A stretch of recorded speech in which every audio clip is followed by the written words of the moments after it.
Well, here we are back with another foolish build. This is going to be an attempt at putting a VVOR 2 kilowatt diesel heater connected to my cargo conversion. Now, we rarely do any cold weather camping, and at 35 degrees we can actually stay warm pretty much because it's such a small space. It's only a 7 by 12. But we're heading off in early spring, hopefully, depending on how the gas goes with this right now. As of this taping, we're in the middle of that war with Iran. For about 6,000 miles across the northern border of the United States. And we have a 2 or 3 week trip planned in February too. So it's time for a heater. I know I have some various heat sources, but this is more of a permanent heat source that we can use anytime that we want. This is the VVOR 2 kilowatt diesel heater. They sell 5 and 8 kilowatt ones. This will give off about 6,000 to 7,000 BTUs. So I got the smallest ones for a couple of reasons. One, I don't have a huge space. I don't want to be run out of the camper. I want to be able to kind of leave it on. And secondly, these heaters like to be run higher as opposed to lower. They carbon up less and they run cleaner. So if I could run this, a smaller heater, a little higher, it would be better for the heater, as opposed to getting a larger one and having to keep it as low as I can all the time, or, being too hot in the camper. What I have done is made this as difficult as possible. What started out as a little heater that was going to be in the back of the truck, pulled out and then put beside the truck and plugged in to some areas outside, ended up being a heater that's going to be mounted outside of the camper in a diamond plate box. So it's gotten more complicated over the weeks that I've thought about it. So I have the entire design for everything up here, and in my head, it always works. The goal is to make a diamond plate box because I can't find one that fits this. They're either too narrow or big and bulky. There's nothing that really fits this, along with being able to get the hoses in and everything. This is a pretty technical build for me. I have to build a diamond plate box with a frame and aluminum corners and edges. I have to mount this thing. There's all kinds of plumbing, all kinds of stuff going on. And I read about it. It doesn't look too bad, but it's going to be busy. There's going to be a lot of parts, a lot of assembly. So I'm either going to split this into 2 videos or try to get it all into one video and expedite things as I go along. Right now, I've actually talked too long. So let's get started. So I'm going to make this box about 24 by 7.5. I want a little space on both sides. I need a space in the back because this is where the air comes in. There'll be a vent here. And I need plenty of space because the exhaust hose for the air to come into the camper is going to go down through this. And it bends, but it doesn't take a really sharp turn. So I'm going to need it to bend down, and I need a little space in the front. The reason I cut this piece of wood is that I'm going to frame the metal around it, and I'll know it's square when I weld it up.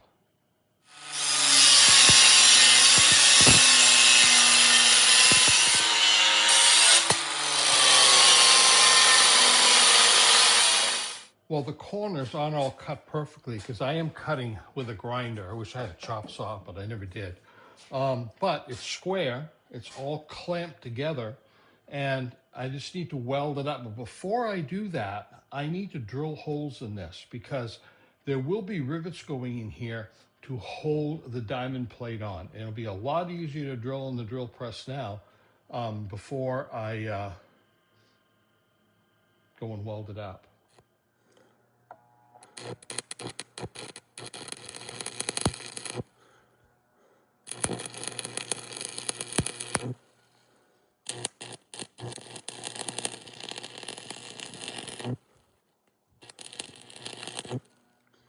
these are just tacked so that I can get these clamps off because I don't want to melt them.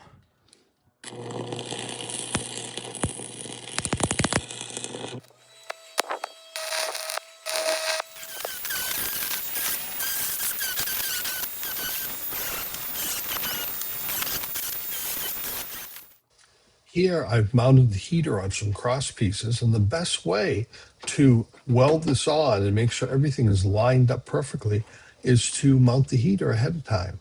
So everything will fit after I remove the heater and try to put it back on.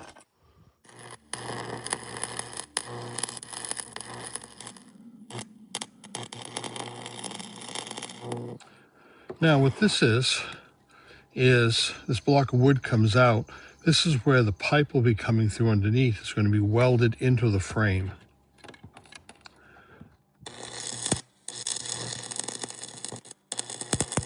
Okay, so what we've got here is a tray. The heater goes here and it bolts right in here. And then the square area is where my 3-inch stainless steel pipe comes up through. And then the air output connects to the side of the heater right here. The reason that I have this space under here is because I want to slide a piece of diamond plate right in here, right through here, with a hole for the pipe to come in. So I have this space so I could cover the whole thing underneath, because water would be splashing up as I drive if I didn't. So there's almost a 1/4-inch space under here.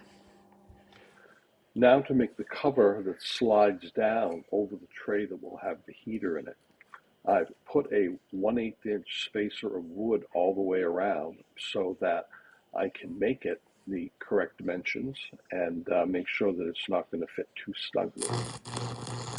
This is one end of the cover, and this is the cover upside down, and welding the top on.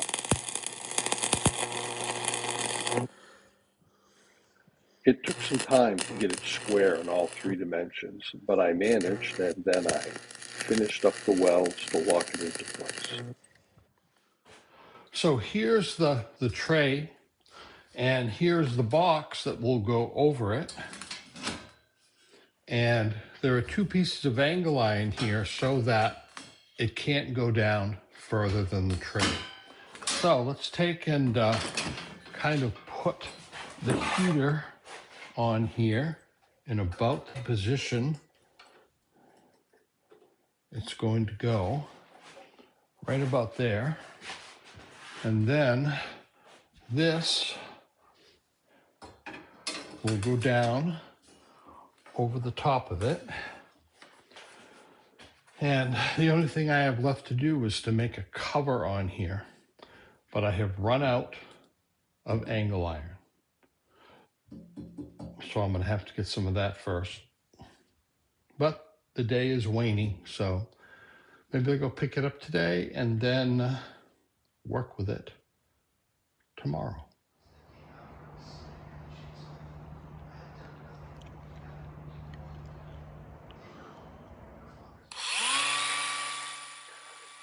I picked up the angle iron, and I need to cut it into 4 pieces, and I don't need to 45 them because it just needs to be structural underneath the skin.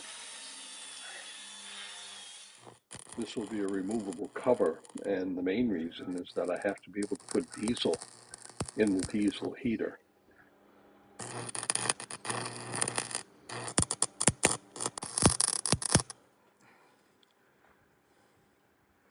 Now to tie the case all together, it's a 3-dimensional thing, so getting all the angles right so it's not twisted or warped, it takes a little time.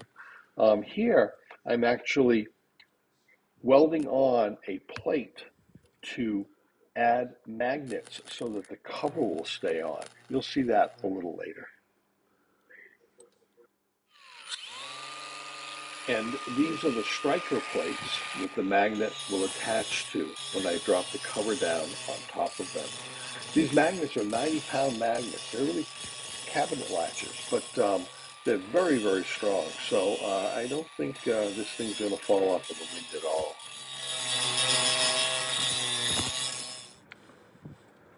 I'll need to fabricate two L-shaped brackets so that I can bolt it to the side of the frame and have something for the box to sit on.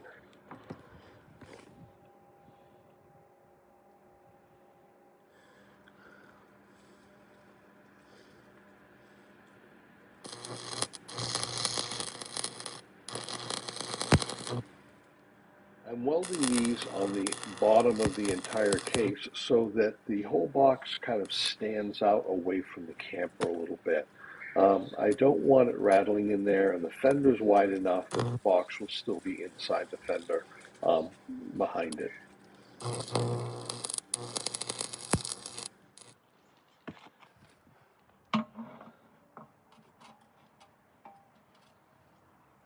Well, it's turned out to be a nice sunny day. Temperature is 55, which is good enough for short sleeve weather in Maine, maybe not from where you are. I saved you the process of doing all the grinding and trying to clean up the welds. And I'm also going to save you the process of wire brushing everything, cleaning everything up on these three pieces. I have the bottom tray, I have the cover, and I have the box. And then I'll be putting a coat of primer, metal primer, and then some paint. I'm just going to paint it black. But it's going to be a long process. I'll be out here for a while doing this, so see you later.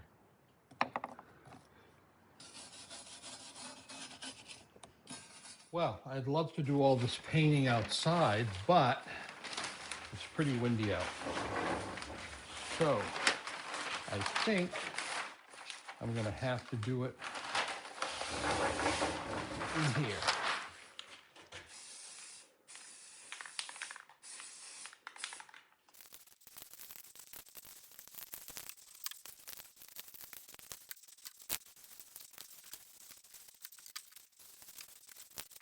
I have just cut some aluminum diamond plate panel.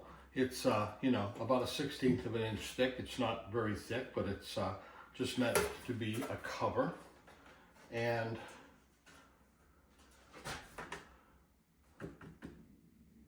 it's going to be pretty nice, I think. I'm going to rivet this on, and then it's going to be covered by aluminum channel corners. So I need to get my rivet gun out.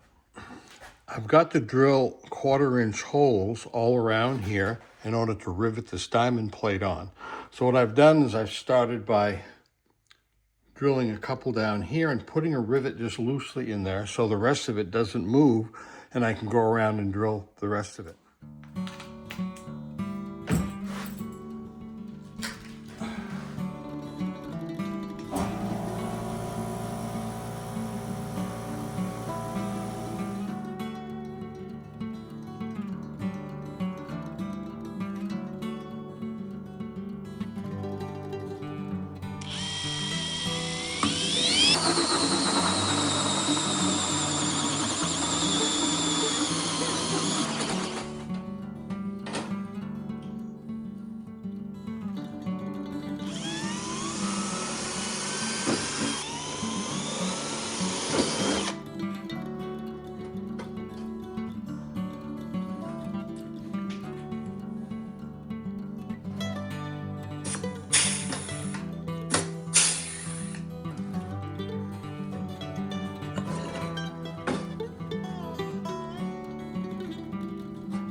So I've got the tray all done here. I have two holes, one for the air intake, one for the air exhaust, and a large one for the that goes to the camper, for the warm air. There is an exhaust pipe that goes down through here, and there's a small air intake filter.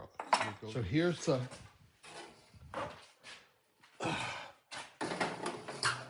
heater.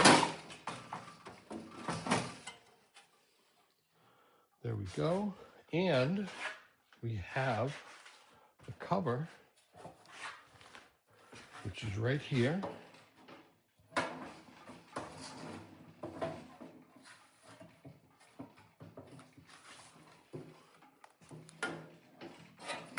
None of this is bolted down yet.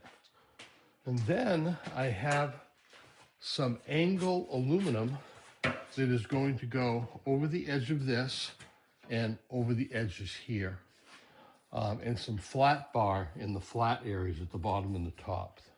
I'm going to be putting this on with VHB tape. It's meant to stick metal to metal really good. It's made by 3M. And if it's prepped properly, you put it on, you can never take it off. As a matter of fact, my camper has no rivets. The sides are glued on with that, and they'll never come off. So this will be on here. Of course, it won't be blue. It'll be silver, so there won't be as much of a contrast here because this is just the protective tape on here. And it's coming along, turning out pretty good, pretty good. It's been a minute doing this, that's for sure. But it's late in the afternoon again, so I am heading in. See you on the flip side.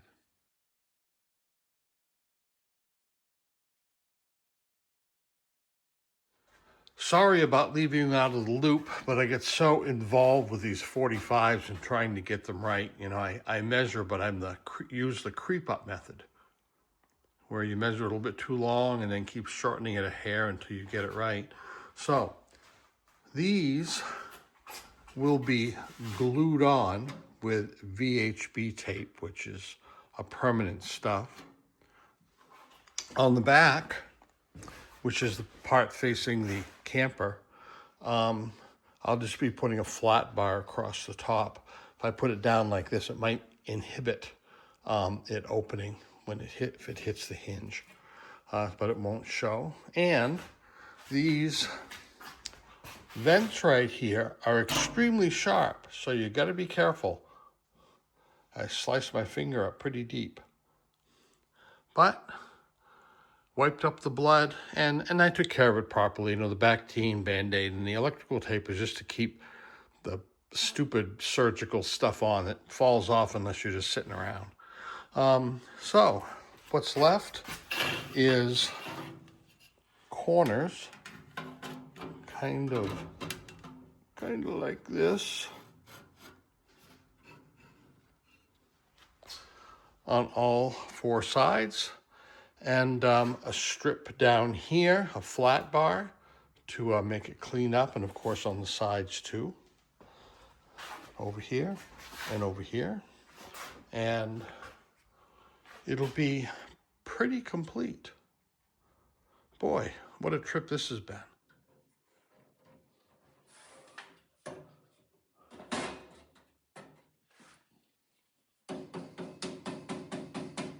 This is 3M VHB tape, and I've used it with great success in the past.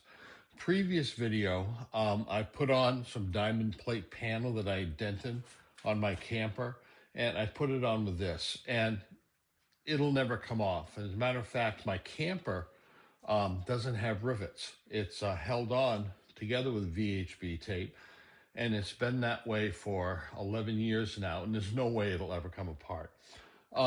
So the way you do this, you clean it with alcohol, clean the surfaces, and you don't have to, but I've had great success with this 3M adhesion promoter that you put on the surfaces.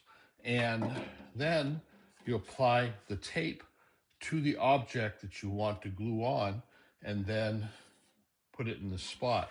Now I've taken a clamp and I've put these two side pieces in exactly the right position that they need to be. So when I glue this front piece on, it'll be positioned correctly, so when I put these on afterwards, the corners should line up really good. That's the plan anyway.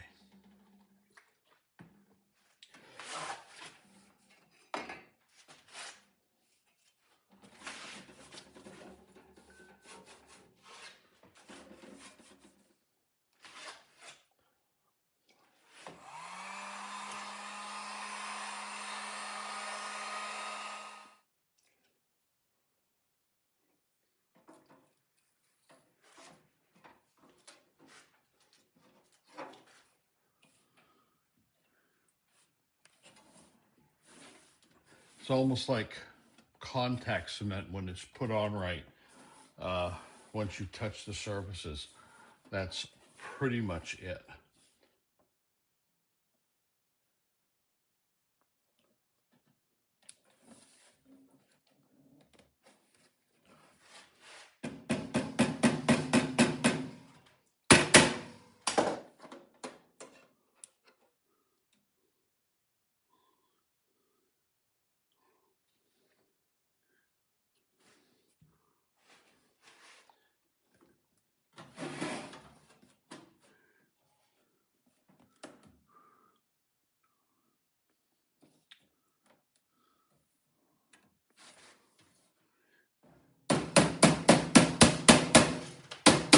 Now I'll come back with a little file and trim these corners a little bit later.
Getting up and down off the ground like this isn't as easy as it used to be.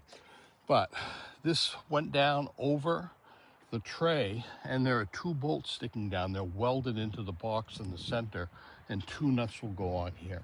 And the reason I wanted the box removable is that if I had to work on this from the top, it wouldn't be easy. As a matter of fact, bolting it into the bottom wouldn't be easy. So I've made it so that this whole thing can lift off the heater once I put it in. And I think that'll be the best bet. I moved it fairly close to the fender because I need to bring it up right about where the wheel hub is, and that's right in front of the bed inside. So I want to keep the run as short as possible. It's bad enough I'm going to have to come down, over, and turn a corner and go up, but that's okay. So, boy, it came out pretty darn good, and it kind of like matches the camper a little bit. The next video will be mounting the diesel heater in here and hooking it all up underneath, which is going to be interesting, I think. But the box is done, my first box, and I'm pretty pleased with it. Thank you for watching. Be sure to check out the next video. It should come out in a few days to a week after this one, of the diesel heater being installed and then trying it out.